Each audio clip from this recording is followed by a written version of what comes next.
Thank you all. Thank you for coming back. We were a bit late, so apologies.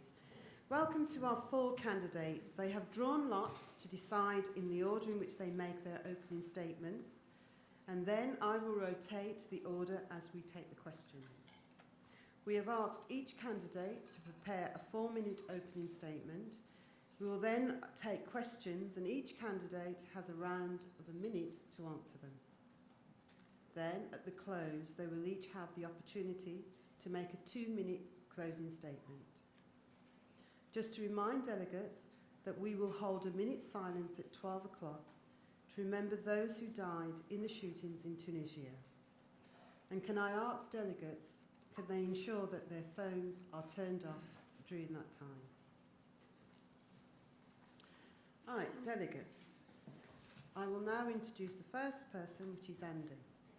Andy Burnham has been a Member of Parliament for Lee since 2001. In government, Andy was in the Treasury team and was Secretary of State for Health. He has been the Shadow Secretary of State for Health since 2011. Andy.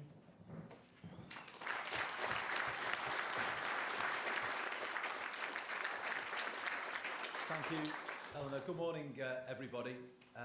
It's nice to be back nearer home. We're all doing quite a lot of travelling at the moment. And I was travelling to Harrogate on Wednesday night, and I was stuck on a train between Manchester Piccadilly and Leeds, somewhere, a field near Huddersfield somewhere. Standing room only, standing up, no air conditioning, 90 minutes late. And I thought to myself, aren't we lucky to live in a northern powerhouse, is what I was thinking. If you want to know, it wasn't quite so polite, actually. If you want to know what I was really thinking, have a look on Twitter, because it wasn't quite so polite. But this, of course, is the line that Mr. Osborne has just cancelled the upgrade. And do you know what, though? Seriously, it makes me think, aren't they getting away with murder? Aren't they? The things that they're doing.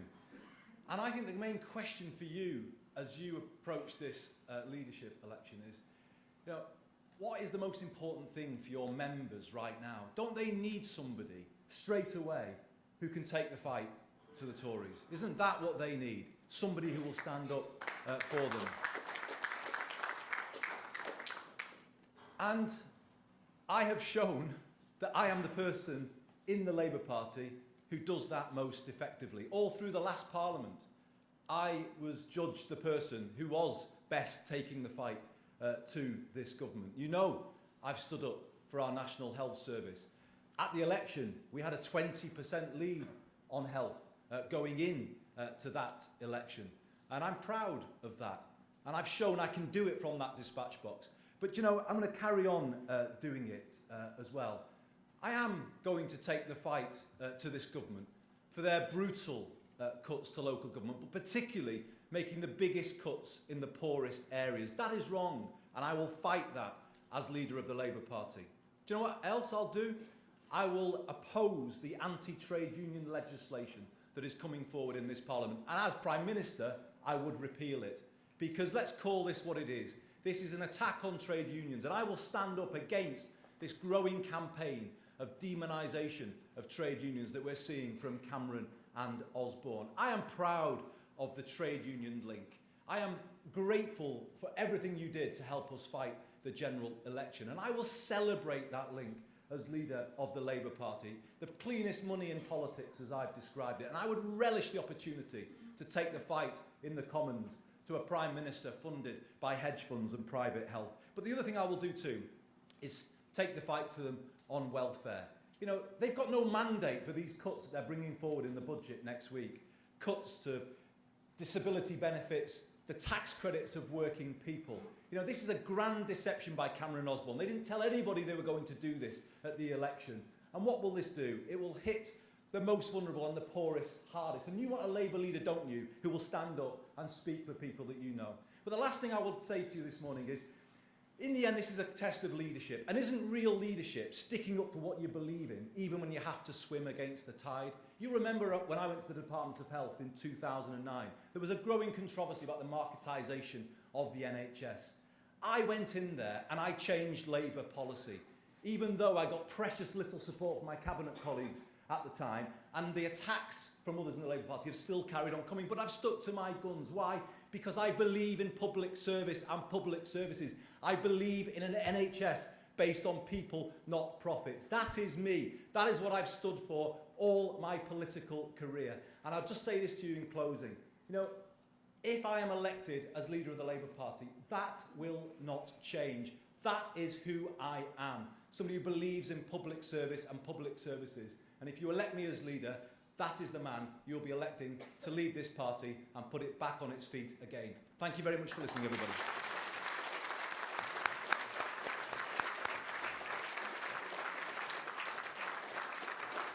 Thank you, Andrew. I now have Liz Kendall. Liz has been the Member of Parliament for Leicester West since 2010. In 2011, she was appointed Shadow Minister for Care and Old People. Liz. Thank you very much, and I want to start by thanking all of you here today for the work that you do, you and all your fellow UNISON activists and workplace reps across the country.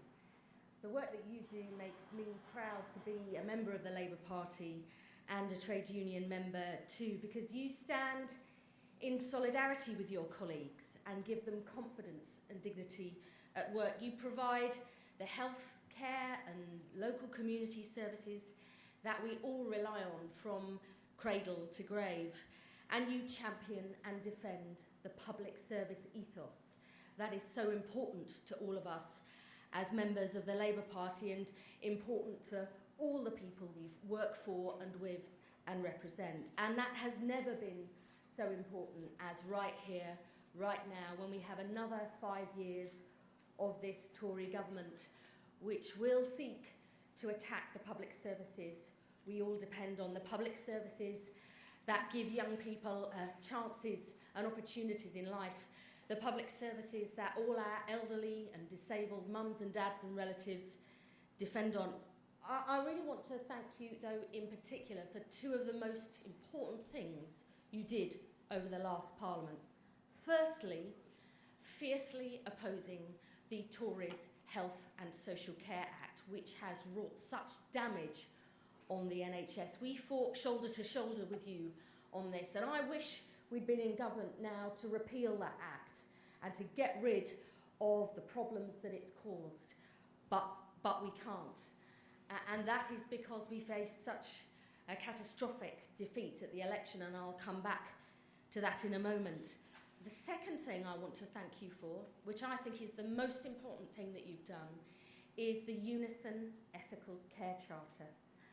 I have seen the difference that this has made right across the country. It's about one of the biggest challenges we face as a country, our ageing population, and how we make sure people can live with dignity and respect, and that our care workers are paid a decent way to get the skills and training that they need and deserve. And I've already pledged that as Labour leader and Prime Minister, I will make that UNISON Ethical Care Charter work across the country and end the exploitation of care workers and the scandal of low pay in this vital sector.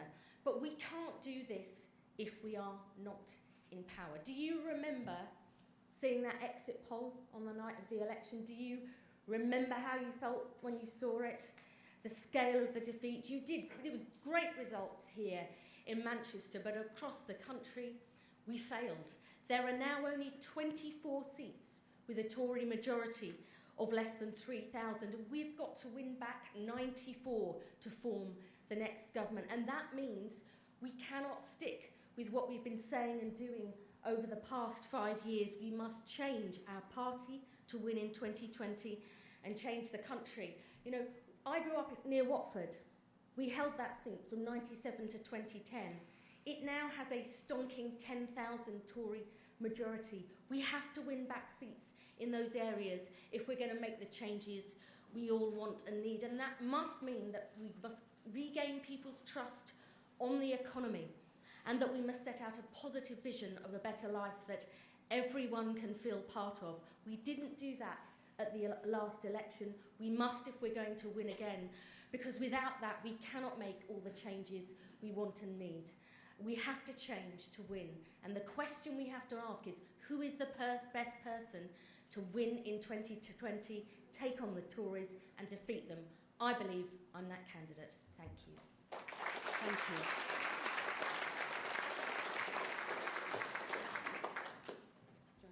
We now have Jeremy Corman, has been the Member of Parliament for Islington North since 1983. Before that, he was an officer for NUPE. Jeremy is well known for his campaign work over the years.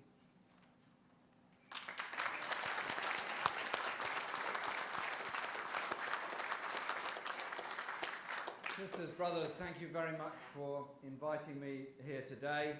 And all the hustings we've had have had enormous turnouts, enormous attendance, enormous interest in this debate, which in a sense is a policy debate in the party as well as an issue about the leadership of the party. Personally, I wish we'd had a delay and had a year or so for serious policy discussion and policy debate, but the National Executive thought otherwise, and their wisdom is infinite, and they showed infinite wisdom. Who am I to challenge such infinity? I am a former official of the National Union of Public Employees, which will immediately divide the audience between those that were once in now will go once in COSI and once in something else, but we can all be united on this occasion, I'm absolutely sure. And all of my political life, trade unions have been under attack in one form or the other by a consortium of employers, by the Tory party, by sections of the media. The whole principle of union organisation has always been under threat. It's been under threat from the Combination Acts all through the 19th century, and it's been under threat more severely during the latter part of the 20th century under Heath, Thatcher and Major governments. We did something to redress that balance when we came back into office in 1997, but we did not go far enough. And trade union rights, right to strike, protection of trade union funds, protection of trade union activity, right of assembly, right of sympathetic strike action are all severely curtailed and limited in British law. And we indeed trail a long way behind most of Europe in trade union rights of law, and indeed in some cases we're even behind International Labour Organization conventions. So I think we've got to be very clear that the new attacks on trade unions and balloting procedures, the attacks on facility time that are taking place all over, the attacks that are taking place through blacklisting and many other things, we've got to stand up against that. And the party, the Labour Party, must be proud of our foundation by the trade unions, proud of our link with the trade unions, but above all, let's extend and deepen and strengthen that link. There are 3 million organised workers that are affiliated to the Labour Party. There are 3 million other trade unionists who are not affiliated through their unions to the Labour Party. Wouldn't it be nice if we got the majority, if not all of those unions, back into the fold as affiliated to the party, to make the Labour Party the centre of radical political activity and radical political cause in this country? I believe we can do that, and we should work very hard to achieve that.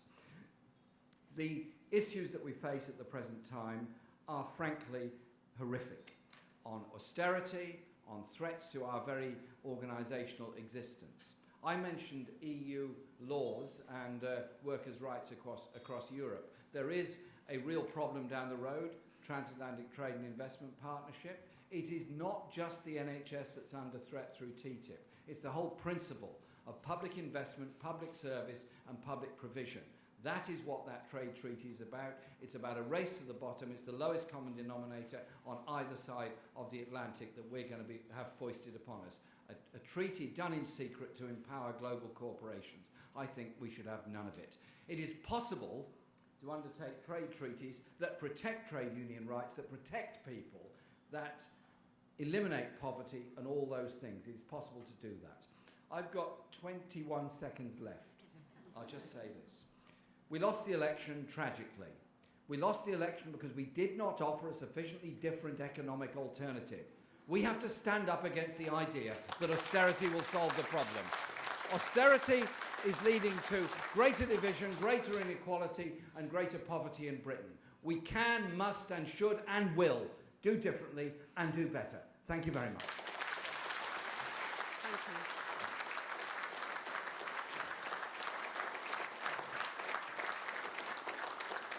The next candidate, Yvette Cooper, has been a Member of Parliament for Normanton, Pontefract and Castleford since 1997. She served in the Cabinet as Chief Secretary to the Treasury and then as Secretary of State for the Work and Pensions. Since 2011, Yvette has been the Shadow Home Secretary. Yvette.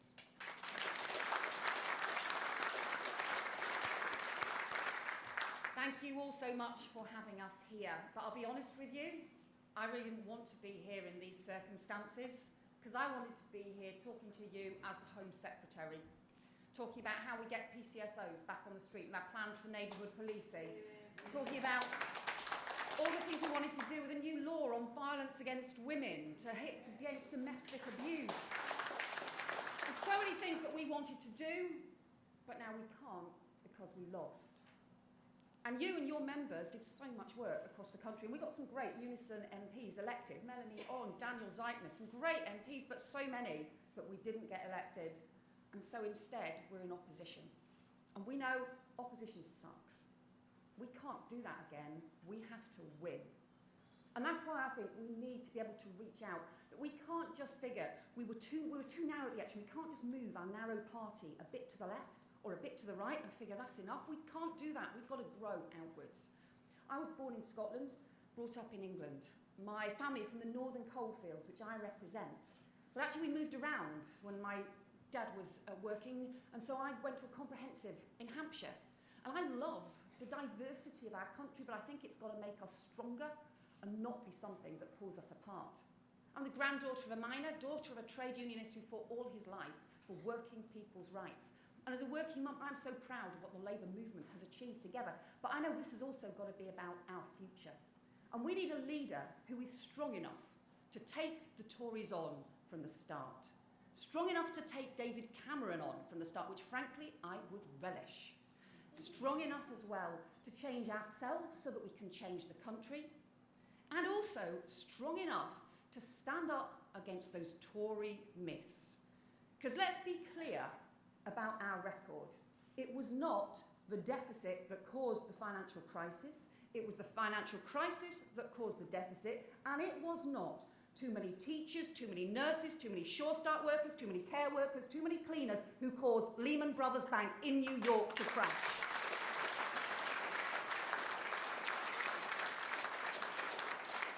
And I think we've got to have the confidence to take them on. Yeah, we've got to reach out. We want to work with business on the high-tech jobs of the future, on a childcare revolution, to support working families. So many ideas we've got for the future, but also challenging them, reversing, challenging, fighting against and then reversing the trade union laws that they want to bring in, fighting against the divisive things they want to do to our country, pushing so many more children into poverty, again, in the 21st century. And take it on the basis of our values. Because if you look, what they want to do now is to cut tax credits for those on 15,000, while they cut taxes for those on 150,000. And they want to shrink public services and the state, because in the end they believe that tax credits and public services make you somehow dependent, that they're a bad thing. We know the reality of people's lives across the country is the tax credit is what helps you pay your childcare so that you can go to work. The public services, the GP appointment, is what means that you don't get stuck at home sick.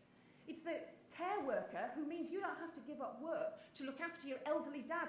These public services are the things that make us independent, the things that help people get on in their lives. It's public sector workers across the country who are supporting our families, our society and our economy. And you should get the recognition you deserve for that incredibly important work that you do. And that's why we have to stand together around those values, to pick ourselves up, to get ready to win for the future, to win in 2010, because we can build both a stronger society, a stronger economy and a fairer society hand in hand. We can be proud of our values and we can have the strength to win again in 2020. Thank you very much.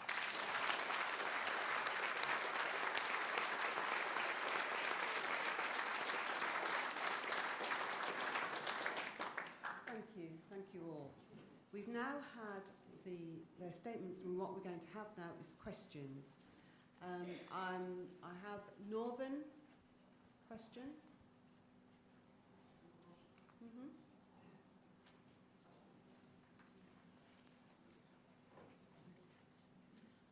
Two-thirds of our members are low-paid women. How would the Labour Party, under your leadership, defend, protect and improve the living standards of those members? Thank you. I'm going to do it in a bunch of three, okay? So is that okay for you? Yes? Yes? Three? Or do you want to answer straight off? Yes, that's what we're saying. Is that okay? Right. So we'll do northwest, please. Northern. Yeah. So it's the northwest. If you become leader, what will you do to defend Labour's record during the last Labour government on the economy? Thank you. So that's it now. So we can have, should we go from the person that Yvette and then, yeah? Yeah, to start, the third question, Northern Region, we know that women have been hit 6 times harder than men by what the Tories have done in the last 5 years, even though women still earn less and own less than men. We have got to challenge that. I think we should be having, frankly, gender audits at every single budget. That's what I think a Labour government should do, to make sure that instead of widening that gap, we're narrowing the gap. And when it comes to pay, we've got to increase the minimum wage. We've got to increase the living wage, have incentives for people to introduce the living wage across the country. Labour councils have been doing some great work. We want it across councils across the country. We want more to be done to make sure that there's an incentive for all employers across the country to take that up, and right through those contracts as well. And there's also, we should be doing more in terms of public sector pay, because the public sector pay squeeze has often hit the low paid workers hardest, and we cannot stand for that anymore. It's hitting recruitment, it's hitting inequality, and it's hitting and when it comes to defending Labour's record, I think it's really important to be honest about what happened and to be confident about the things that the Labour government has done. The investment that we put into the National Health Service that cut waiting times, that meant you didn't have people waiting for 2 years to get hip operation, could get treated quickly. The Sure Start programme, which I think I'm going to be proudest of all the things that we did, to be the minister that was involved in rolling out the Sure Start. And look, I think there was a problem with the lack of regulation of the banks, and we should say so, because that, is why the financial crisis happened, and it's a responsibility that Labour and government needs to take right across the country. But this idea that somehow it was Labour's public spending that caused the problem, I talked already about, look, it wasn't Labour's public spending that caused the crisis, but there's another myth that I think too many other people are swallowing, which is that somehow Labour's public spending stopped us supporting the economy in the financial crisis. And it didn't, because we were still strong enough to make sure that we could cut VAT, strong enough to make sure that we could bring in the car scrappage scheme that stopped the British car industry from going bust, strong enough to make sure that we could give extra funding for pensioners who are being hit, strong enough to make sure we bring in the Future Jobs Fund to get our young people into work so we never again had a lost generation, and strong enough to make sure that Royal Bank of Scotland and Northern Rock didn't crash, taking all of our savings, people's hopes and dreams with them. The Tories would never have done any of that. So let's be strong and confident about our record, rather than just think, well, because we lost the election, we need to give in to Tory myths. Thank you. General? 2 minutes, by the way. Yeah. Thanks very much for both of the questions. We brought in the Equal Pay Act for workers in 1970 under Barbara Castle, and a very long time later we still don't have equal pay, we still don't have equal income levels anywhere near it across the whole of the UK. Things have got better, but they've got an awful lot further to go. So I agree with the point Yvette made. We don't just need an equal pay audit, we also need a gender audit on in all public services, and we also need to look at recruitment practices and recruitment policies and promotion policies and facility time and opportunities for people having both the maternity and paternity leave, and also childcare facilities in the workplace, or ability to get childcare facilities. There's a whole range of things that often holds back women on their advance or promotion within work. And as an organiser, even in the 1970s, we used to argue very hard with the local authorities then, in the 70s and 80s, about giving opportunities to care workers, to school meals workers, and all those sort of grades, often part-time women workers, giving them time off to go to college, to get further opportunities, to get further job opportunities as a result of it. And some of that has carried on through. So we have to be absolutely determined about it, and I think UNISON has done a fantastic job in promoting women's organisation within the union, women's organisers and women's sections. That's very important. On the question of the economy in the last Labour government, yes, the crisis was caused by banking failures, it was caused by a subprime mortgage crisis, it was caused by speculation, it was caused by under-regulation, but it wasn't caused by Labour government overspending. The criticisms I would make of the last government were its obsession with PFI contracts rather than direct borrowing, and we're all paying the price for those PFI contracts at the present time. And the way in which so many facilities companies have therefore taken over our hospitals and our schools. I want those PFI contracts brought back if it can be done. I want them ended. I want no more PFI contracts. I want normal, cheaper, direct borrowing by the public sector rather than the candy floss of PFI.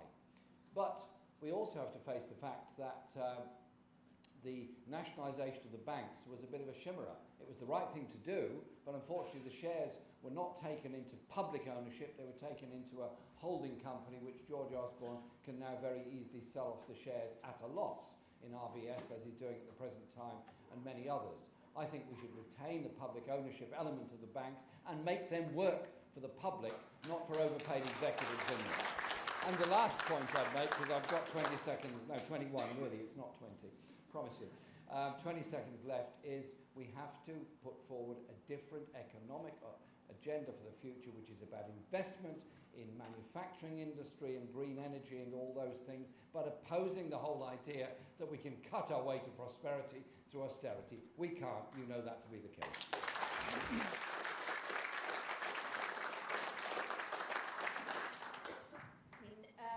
It's always been the Labour Party that has led on making sure low-paid workers, especially women, get a better, fairer deal, from the Equal Pay Act to what I think was one of the greatest achievements of the last Labour government, the national minimum wage.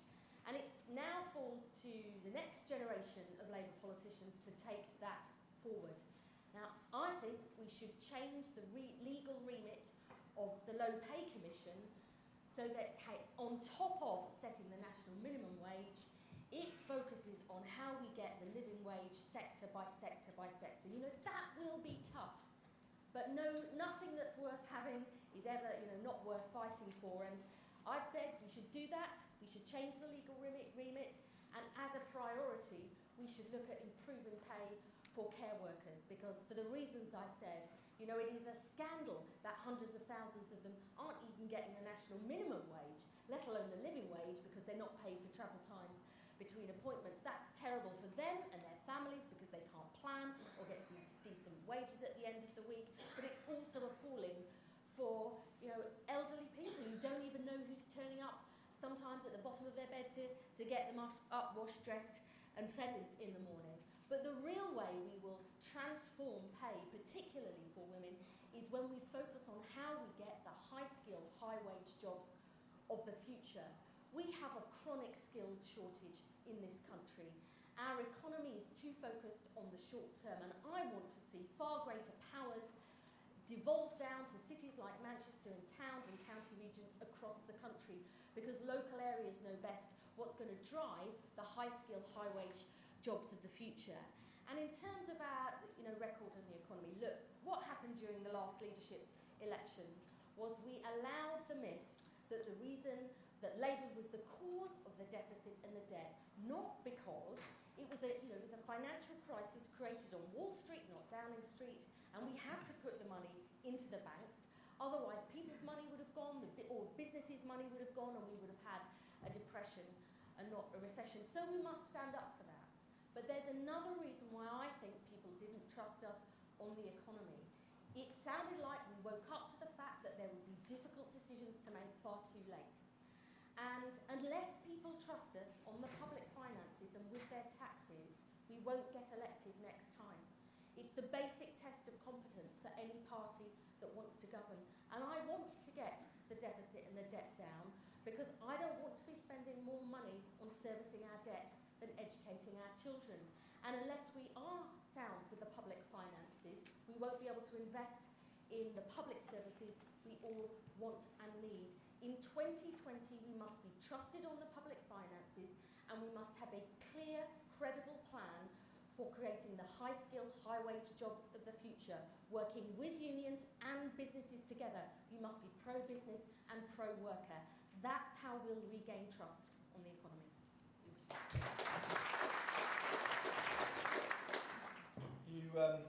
You asked what we would do for the many workers who are women who are underpaid, and many of them are in the care sector.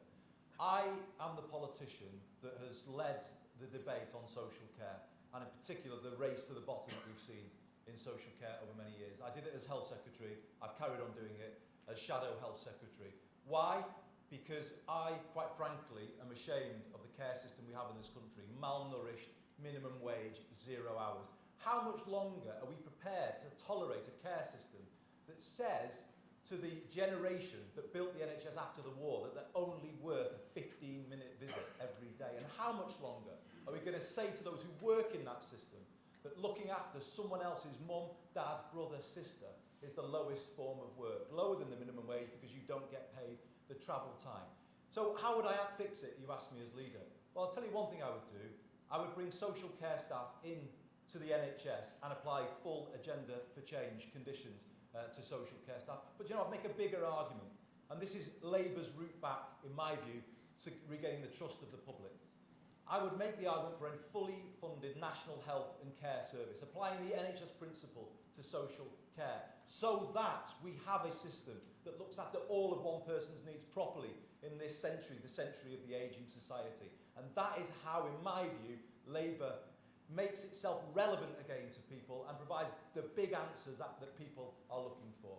On the economy, I would say that we ran a strong economy from 97 to 2007.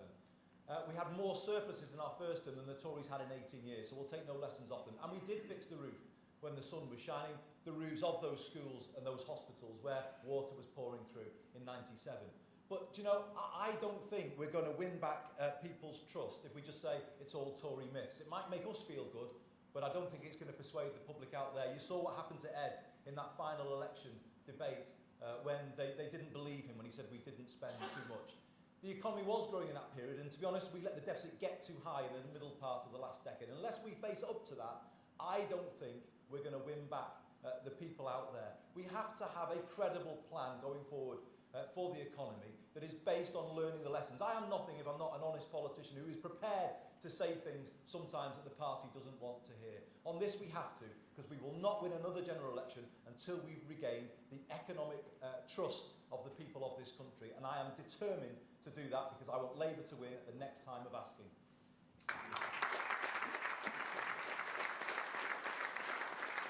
We'll take another two. It will be South East and York. South East, please.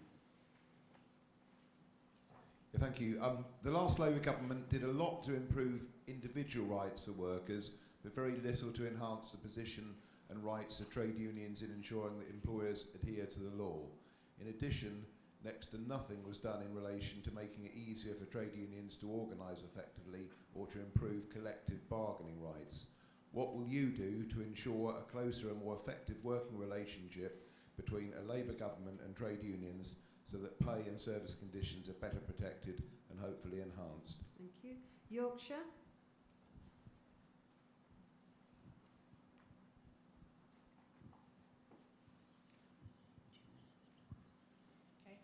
The Northern Powerhouse is a much trumpeted policy of the Tory government. How will you rebalance the economy to ensure the North enjoys the same investment as London and the South East? Thank you. So I will start now with Andy. Okay.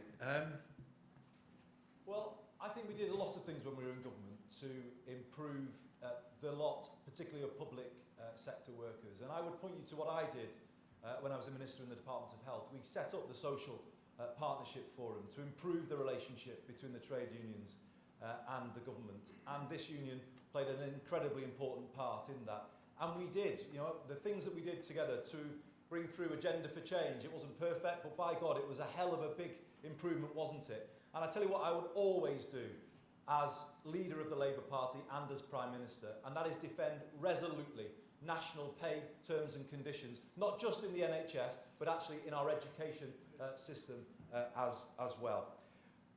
We should also make it easier to organise, as you say, so we should support the introduction of electronic balloting. You know, that is a reform, in my view, that is well overdue. And as I said at the beginning, I will repeal any legislation that the government brings through to apply a different threshold to ballots for industrial action. How can they say that just trade unions have to operate to different rules than the rest of civil society? It is wrong. Where we'll call it out, it is the demonisation of trade unions, and I will have none of it. On the Northern Powerhouse, well, it's a Northern power cut, isn't it, basically? That's what it is. You know, they said before the election all of these grand promises.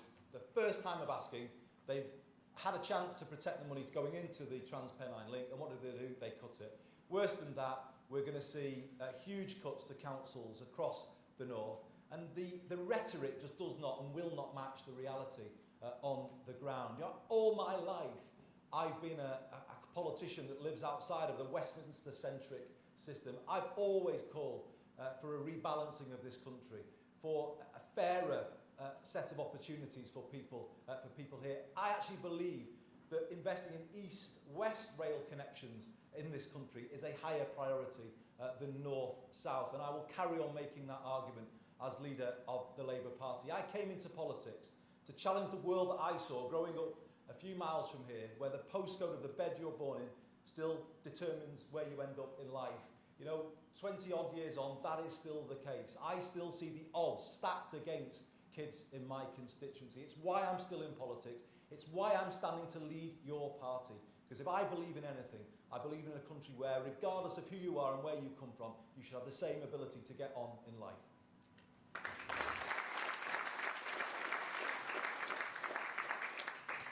I mean, you're right that the last government did a huge amount to boost individual rights at work, and I am extremely proud of the changes that we made. Before I became an MP, I was director of the Maternity Alliance charity, and we fought hard for new rights on maternity and paternity leave and pay and for flexible working, and they have made a huge difference to women's lives across the country.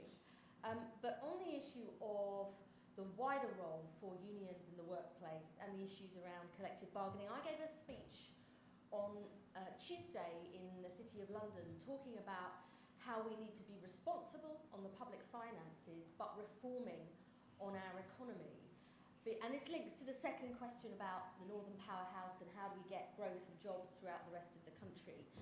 I think we need big changes in the economy, and one of the things that Ed got absolutely right was that even before the crash, the incomes of most people, not just those on average or low incomes, but most people, their incomes were not seeing the benefits of growth. That would go into a few people at the very top, but not to everyone else. And the cause of that, I think, are long-term structural weaknesses in our economy. That growth is imbalanced. Half of the growth over the last Parliament was seen in London and the South East. I want great growth in that part of the country, but we have to have more balanced growth. A chronic lack of skills, a weak productivity. And to change all of that, there are some important things we need to do. One, I want to see a stronger voice for workers in their workplaces. In Germany and other European countries, workers have much stronger representation, not just on remuneration boards, but across their companies. I think we need to look at it and learn from that, because it's not just that by working in partnership we can improve a company's performance, but because I believe that the benefits of growth, we have to see that go back into workers' pockets. If we're going to get that rebalancing of growth, I believe we have to get far more power out of Whitehall, not just to Manchester and the Northern Powerhouse, but right across the country. You know, too many parts of the country are being left behind. We are strong in our cities, but in our towns and county regions, we're not. I want to see a new version of the work programme that we should put in place and other employment programmes devolve to local towns, cities and county regions. I want to see cities have more control over business rates as well, so that they can keep more of the money that they generate. But devolution has got to go far further, down into communities and families' hands too. We've got to give people more power and control over their lives. We must be radical in our reforms of the economy if we're going to make sure everyone sees the benefits of growth in their pay packets and in their families. We need big changes if we're going to make this everyone succeed in future. Thank you. First of all, on the question of workers' rights and union organisation, as I said in my opening remarks, we have a real problem and a real democratic deficit in this country about trade union rights and rights to organise. We are not even at ILO levels yet in Britain, and we were a founder of the ILO in 1919, so I think we need to think about that. I think we need to be clear the changes we need. At the moment, only probably 21-22% of workers in the whole of Britain are protected by collective bargaining agreements. In 1979, that figure was 82%. Trade union membership has gone down during that period, and as it goes down, you can see the effect on collective bargaining. I think we have to, A, defend national collective bargaining and national pay bargaining. That is very important. Too many schools, too many hospitals, too many local authorities are getting away with all kinds of weird and wonderful, supposedly local agreements, which actually are all designed to undermine the principle of national collective bargaining. That's what all of our unions were founded to try and achieve in the first place.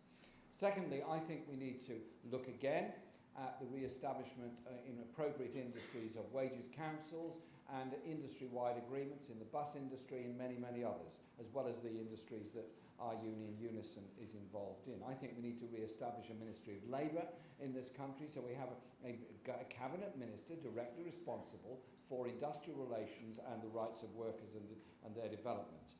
And we need legal protection for everyone who works, regardless of their legal status as employee, self-employed or agency worker. We need all that. That's very much a basic that we can achieve.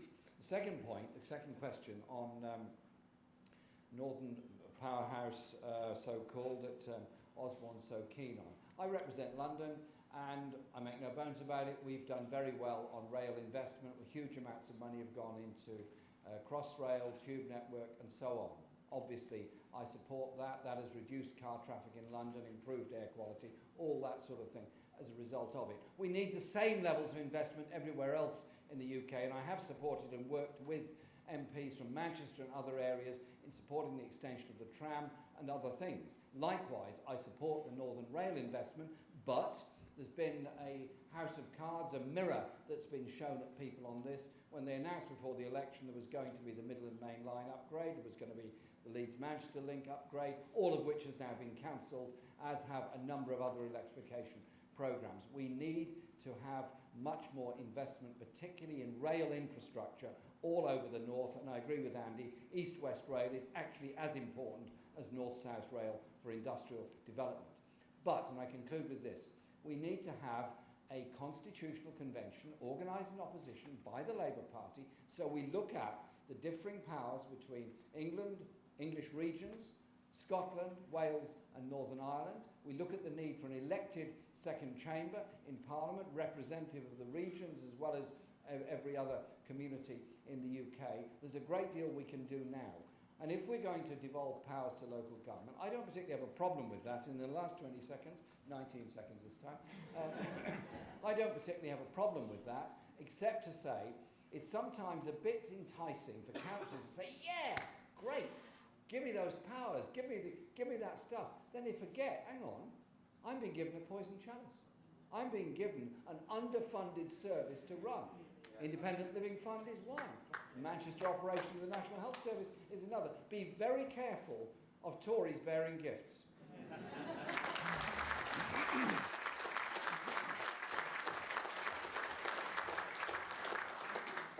You asked about what the last Labour government did in trade union rights, and I've just said one thing that was quite personal for me, because my dad was one of the trade union officers who was one of the lead members who was dealing with the Tory government, the Thatcher government, decision to take trade union rights away from GCHQ workers, and campaigned hard to get those rights, to stop them taking away those rights, to get those rights restored. And I was really proud that the last Labour government did restore those trade union rights to those public sector workers. I think it's a really important principle that we should defend.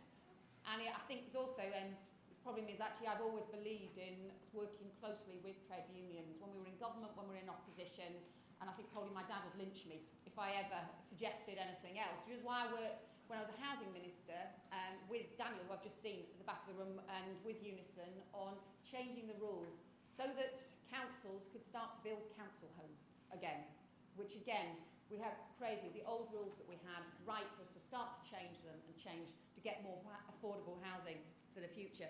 But I think there's three things that we need to do now in terms of trade union legislation. The first is, as everybody has said, we've got to fight against this Tory new law that means, you know, if you applied it to police and crime commissioners, not a single one of them would have been elected. You know, some of them were elected on 5% of the electorate. So the hypocrisy in their approach is just disgraceful. Secondly, I think we've got to do much more on enforcement of employment rights. I think we've let the Gangmasters Licensing Authority is good, but actually it should be much bigger, much stronger. So many areas of exploitation, minimum wage not being enforced, so many areas where we should be doing so much more. And I think we should make extreme cases of exploitation not just an employment problem, but actually a criminal offence. Third, I think, to be honest, why are we ending up against online balloting? It's like we're about to have an online ballot for the leader of the Labour Party. Actually, trade unions, I think, we should be looking at online balloting for trade unions as well. And I think that would make things easier for people to express their views. On the Northern Powerhouse, we started the Northern Way. And then actually, the truth is, we lost momentum. And I think we have got to champion devolution again and make sure that the North is getting far more resources and investment and to support the jobs and the growth of the future. We've seen it in the coalfield communities. We've seen it in so many areas where you've got too often not balanced growth across the country. But that does mean there's got to be a proper fair funding formula for councils. Because at the moment, you've got the most deprived councils in the country. A lot of those in the north and the northern cities have had cuts of about £300 per head in their funding, whereas some of the most prosperous areas have had only a £20 per head cut in their funding. That is not fair. And that is not going to deliver us whether it's the Northern Powerhouse, the Northern Way, or the jobs or the fairer country that we want to see. And I think if you don't have that investment, if you don't have that fair plan across the country, all that happens is this is a bit of a Tory con which says you nationalise decision making, but you localise the blame. We're the ones who should be properly standing up for every region of the country.